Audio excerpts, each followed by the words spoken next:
Every Assassin's Creed game has that one thing, that one flaw so annoying it lives rent-free in your head years after you've stopped playing. So let's break down the worst thing about each one, starting with the game that invented the tradition, Assassin's Creed 1.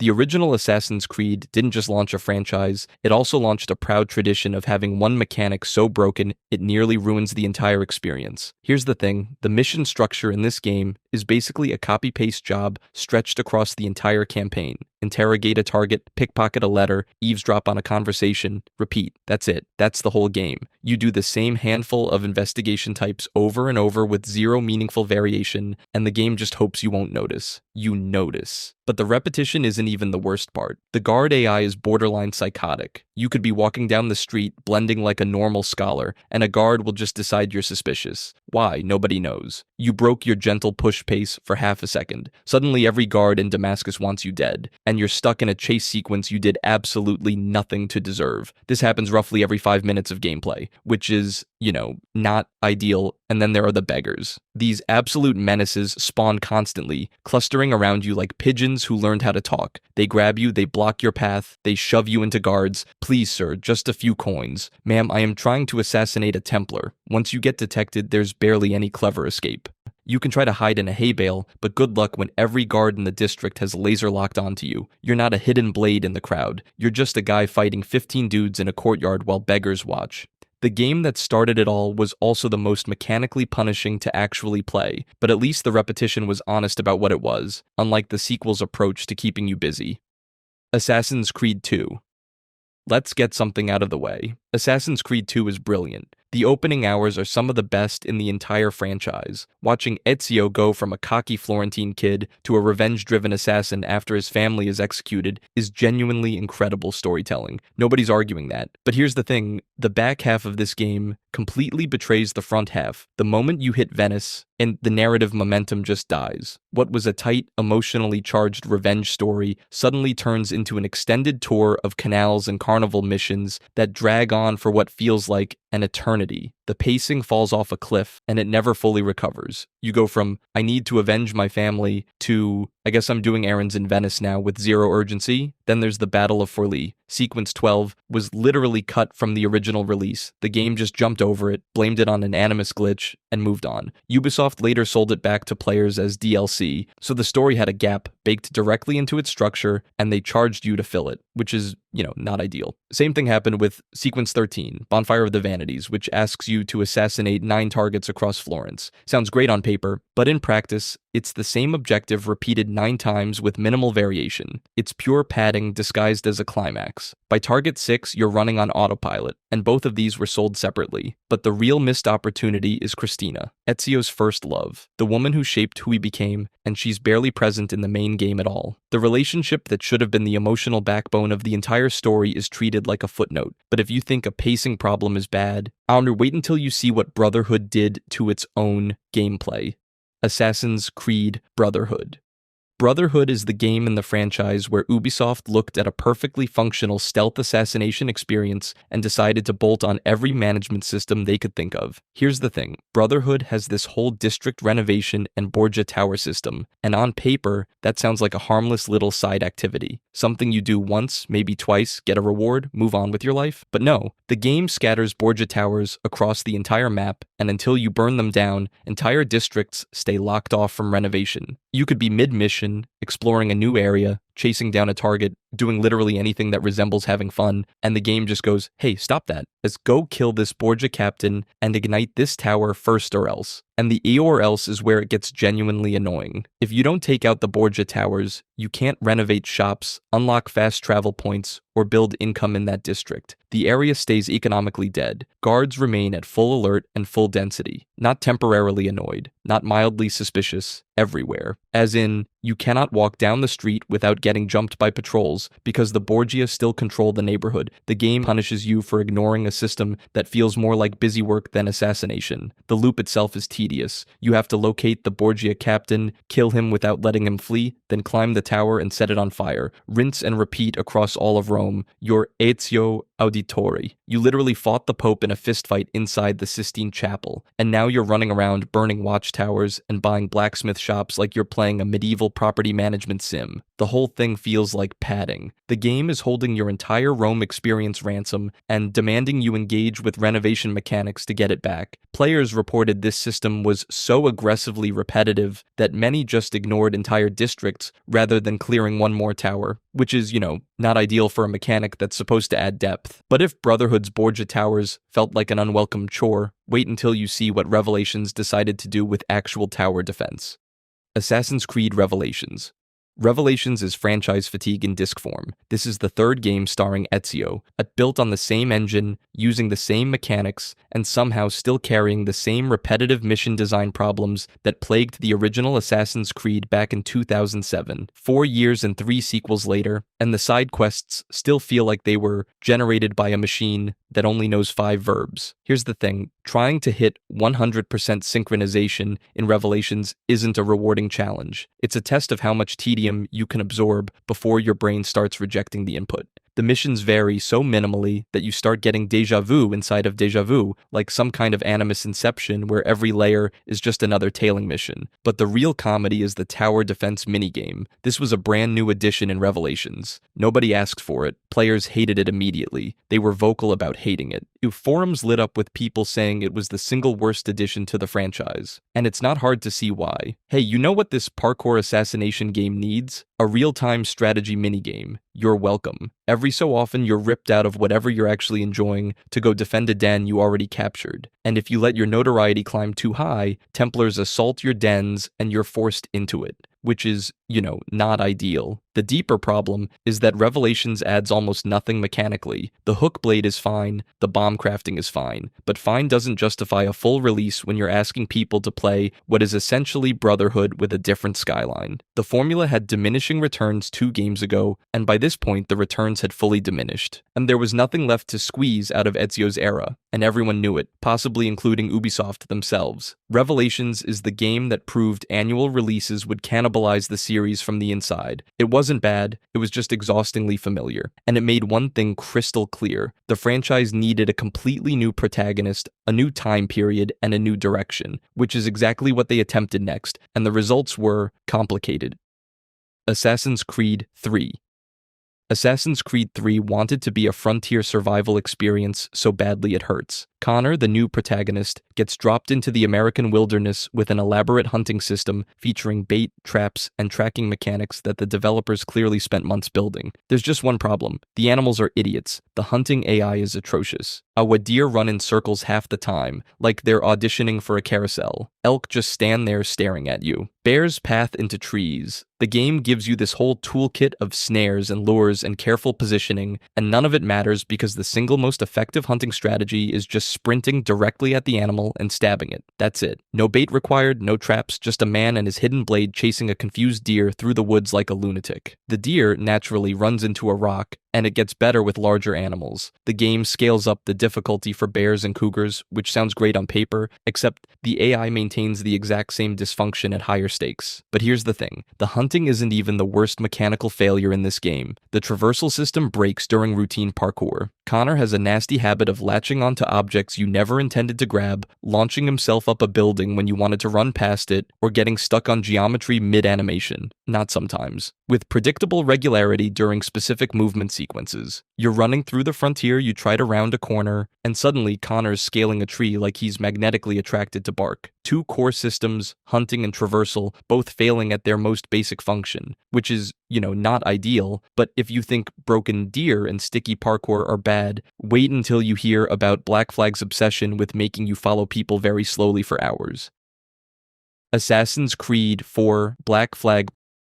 Black Flag is widely considered one of the best Assassin's Creed games ever made, and honestly, it deserves that reputation. The naval combat is incredible, the open-world piracy is genuinely thrilling, and Edward Kenway is one of the most likable protagonists the franchise has ever produced. You've got ship battles, treasure hunting, diving for sunken loot, harpooning sharks, and an entire Caribbean sandbox begging you to explore every corner of it. And then, every 5th mission makes you slowly walk behind a guy. Here's the thing about Black Flag's tailing missions. Roughly 20% of all main campaign missions involve some form of tailing or eavesdropping. That's 1 in 5. But during actual gameplay, it feels like half the entire runtime because these missions are so painfully slow that every single one burns itself into your memory. You remember the tailing. You forget the fun stuff in between. The real problem isn't just that tailing missions exist. It's the detection system. The game forces you to stay within a strict distance of your target at all times. Too far, you lose track and fail. Too close, detected. Mission failed. There is exactly one correct way to complete these missions, and it involves walking at a pace slightly slower than your default movement speed while hiding behind conveniently placed bushes. Zero creativity, zero player agency. Just follow the glowing man and don't breathe too loud, and you can't skip them. These aren't optional side content. They're baked directly into the main campaign, which means every player who wanted to experience Edward's story had to sit through these sequences. You'd finish an incredible naval battle, board an enemy ship, plunder its cargo, feel like the most dangerous pirate in the Caribbean, and then the next mission would ask you to quietly follow two guys having a conversation through a jungle for 6 minutes. The tailing missions became such a community meme that they basically defined the entire franchise's reputation. Oh, Assassin's Creed? The game where you follow people. That's Black Flag's legacy in a lot of circles, which is genuinely tragic for a game this good. Every time you want to do something amazing, the game makes you earn it by doing something incredibly boring first. But if you think tailing missions were Black Flag's only inherited problem, wait until you see what happened when they copy-pasted the formula into a much smaller game.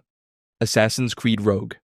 Rogue is the forgotten middle child of Assassin's Creed, and it earned that title. It launched the same day as Unity in November 2014, got shoved onto last-gen consoles while Unity hogged the spotlight and quietly slipped into obscurity, which is a shame because if more people had actually played it, they would have noticed that its stealth system is genuinely one of the worst in the entire franchise. Players called it Play School Stealth, and that's not an exaggeration. The guard AI has zero collective awareness. You can assassinate a guard standing 3 feet from his buddy, and that buddy will look around for about 4 seconds, shrug, and go back to his patrol route.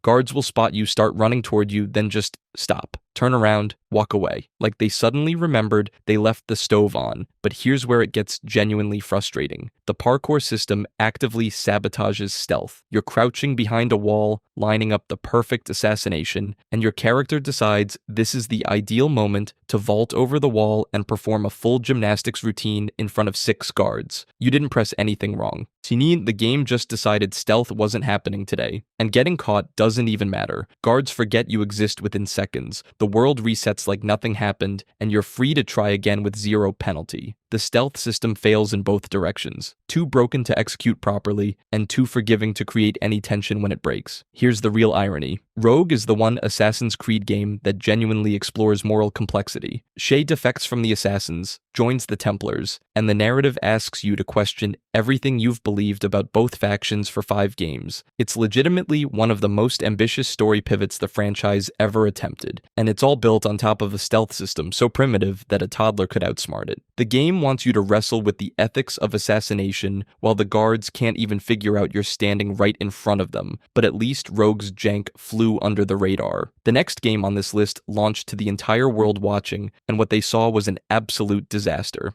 Assassin's Creed Unity.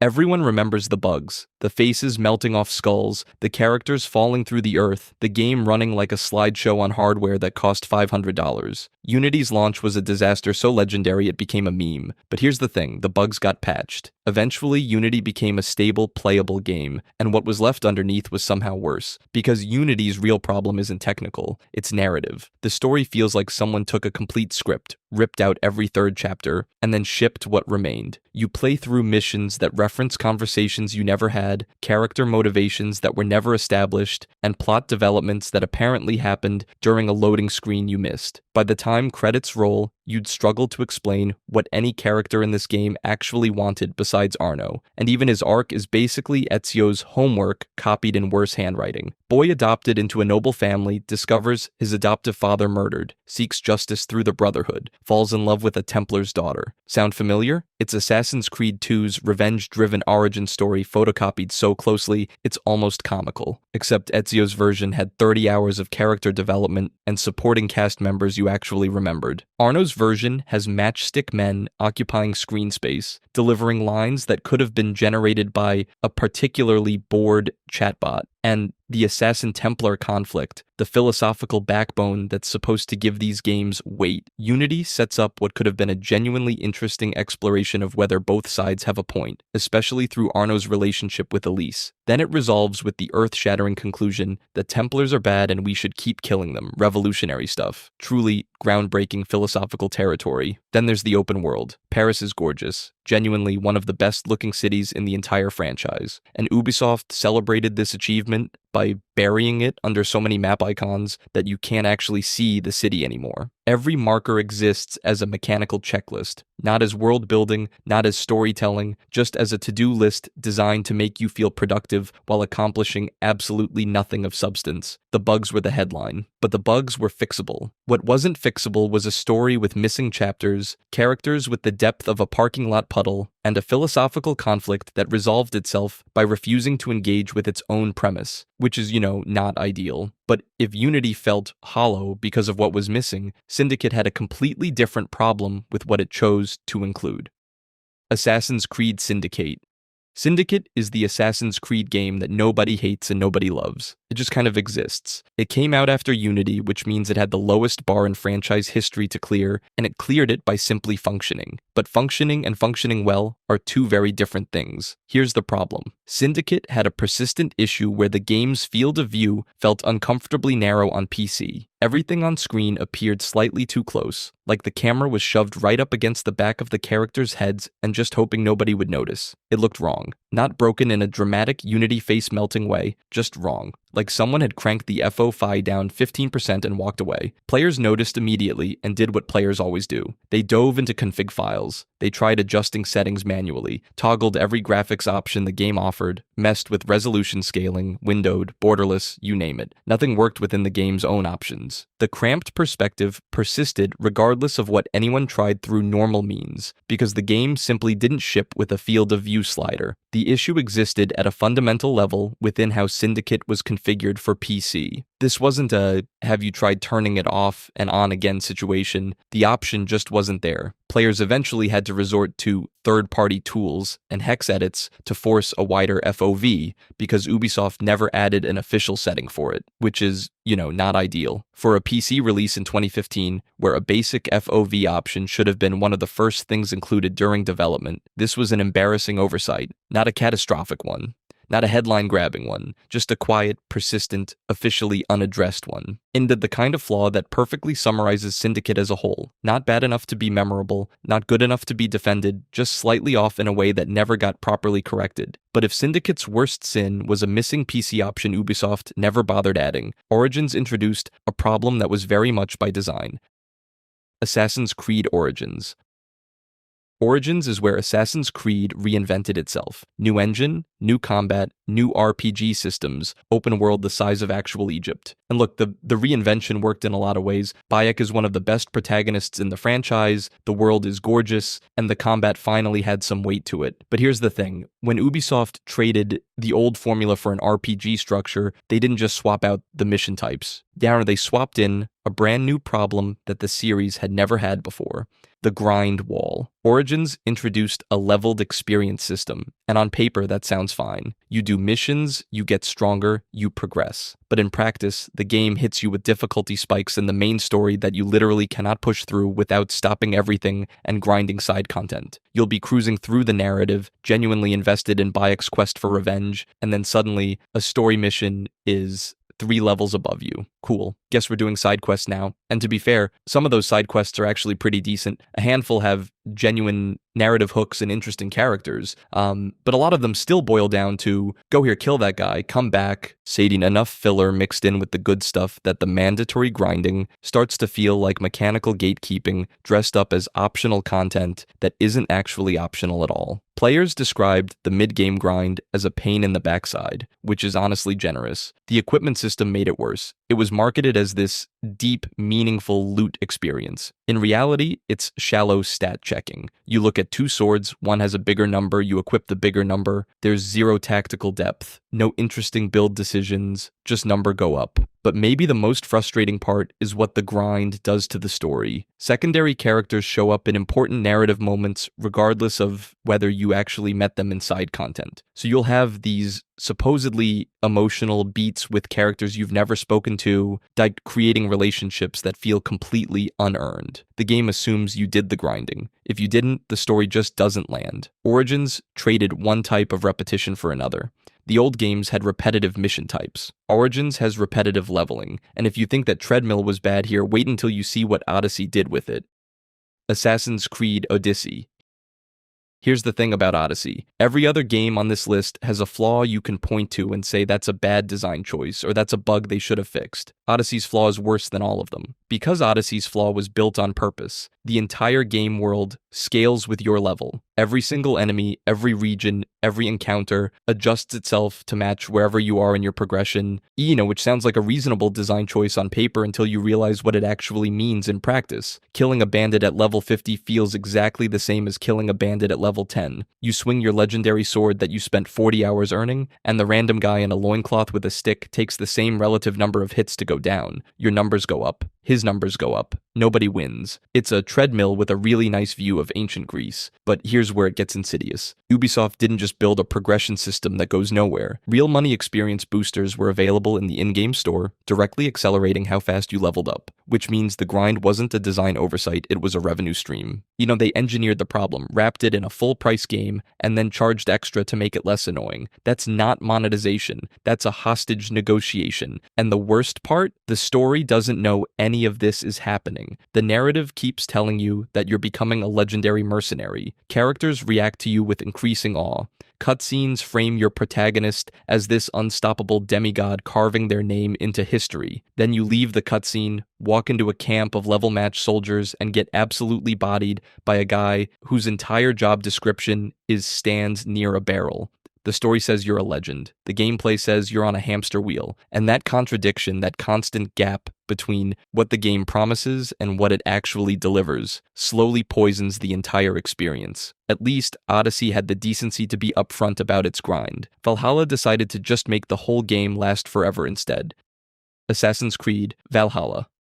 Valhalla is the game that finally proved bigger is not better. It's the ultimate expression of Ubisoft's more map equals more value philosophy, and it backfired so completely that it didn't just hurt itself, it hurt other games. Here's the thing. Players who invested over 100 hours into Valhalla consistently described the experience with the same word, chore. Not challenging, not lengthy, a chore. The world is dull, monotonous, and absolutely massive for zero justifiable reason. You ride your horse across enormous stretches of terrain to find the same activity types copy-pasted across the map like someone discovered Ctrl+V and refused to stop.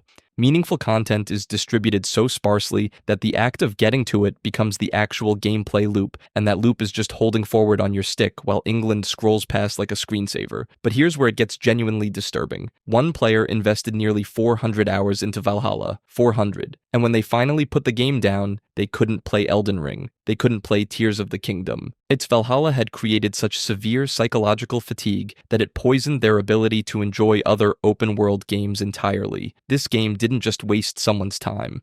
It burned out the part of their brain that enjoys exploration, which is, not ideal. And the worst part? Multiple players have said the same thing. Valhalla is genuinely great if you play it for about 30 hours. There's a solid game buried in there. Good combat, interesting story arcs, a Viking fantasy that works. But that 30-hour game is trapped inside a world that's 3 times larger than it needs to be, padded with repetitive content designed to inflate a playtime number on a marketing slide somewhere. Valhalla possesses one of the largest game worlds in the entire franchise. It also feels emptier and less engaging than maps a fraction of its size. And Origins felt alive. Odyssey felt dense, maybe even overstuffed in its own right. Valhalla feels like driving through Nebraska. Size without content density isn't a feature. It's a design poison that actively makes the experience worse with every additional square mile of nothing. Valhalla proved that open-world bloat isn't just annoying, it's destructive. But if you think Ubisoft didn't hear the complaints, the next entry suggests they were at least listening. Whether they understood what they heard is a different question. Assassin's Creed Mirage. Mirage is the game that was supposed to fix everything. After years of fans screaming that the RPG trilogy had strayed too far from the franchise's roots, Ubisoft finally listened. They stripped out the bloated skill trees, the level scaling, the 150-hour open worlds. They brought back stealth. And they brought back assassination focus. They made it smaller, tighter, more deliberate, and somehow it still doesn't work. Here's the thing about Mirage. It's not broken. It's not buggy. It's not offensively bad in any specific way. The worst thing about Mirage is that it doesn't know what it is. Mirage's flaw is existential. The entire game feels like a committee product designed to split the difference between two audiences that want completely opposite things. The stealth is back, sure, but it's not the stealth from the Ezio trilogy or Black Flag. It's a stripped-down version that removes RPG mechanics without replacing them with anything meaningful. The combat creates challenge by making enemies tougher in groups and requiring positioning to deal damage. Functional? Yes. Innovative? Not even a little. It feels like a game that knew what it wanted to remove but had zero idea what to put in its place. But the real tragedy of Mirage isn't mechanical. It's the setting. Baghdad during the Abbasid Caliphate is one of the most fascinating historical periods the franchise has ever touched. Mathematics, astronomy, medicine, philosophy, all flourishing in a city whose original core was literally called the Round City because of its circular design. Sure, the potential for storytelling here is absolutely massive, and Mirage could not care less about any of it. The game is far more interested in telling the story of Basim than the story of Baghdad. Every narrative thread gets funneled back into assassin lore, Isu mythology, and franchise continuity obligations. The city exists as a backdrop for parkour routes, not as a living historical setting the player is invited to understand. It's like setting a movie in Renaissance Florence and spending the entire runtime in a basement talking about aliens, which, come to think of it, is also something this franchise has done. And that might be the most damning thing about Mirage. Its biggest flaw isn't unique. It's the same flaw that has haunted this franchise for over 15 years, the inability to commit, to pick a direction and follow it with genuine conviction instead of constantly hedging, constantly compromising, constantly trying to be everything to everyone and ending up as nothing in particular, which is, not ideal. If you enjoyed this video and want to see more, click the video on the screen now.